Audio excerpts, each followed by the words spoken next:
Hi friends, வாங்க முடக்கத்தான் தோசை மாவு அரைக்கலாமா? நீங்கள் எப்படி அரைப்பீங்கன்ட்டு கமெண்ட் பாக்ஸில் கமெண்ட் பண்ணுங்கள். நான் எப்படி அரைக்கிறேன்ட்டு இந்த வீடியோவில் வந்து சொல்கிறேன்.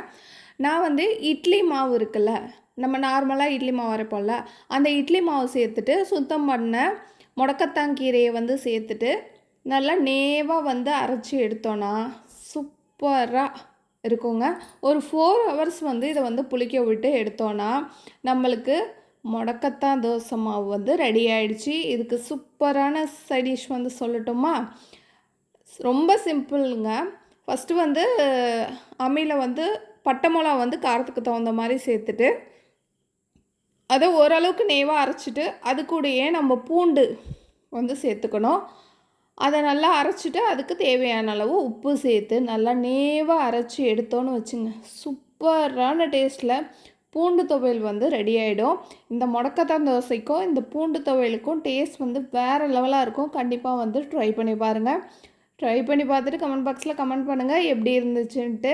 இந்த வீடியோ உங்களுக்கு பிடிச்சிருக்குன்னு நினைக்கிறேன். இந்த வீடியோ உங்களுக்கு பிடிச்சிருந்தா குட்டியாக லைக் போட்டுங்க. இதுவரையும் நம்ம சேனலை சப்ஸ்கிரைப் பண்ணலன்னா சப்ஸ்கிரைப் பண்ணுங்கள். அப்போ தான் எங்களுக்கு எனர்ஜி கிடைக்கும். Thank you. Bye friends. Thanks for வாட்சிங்.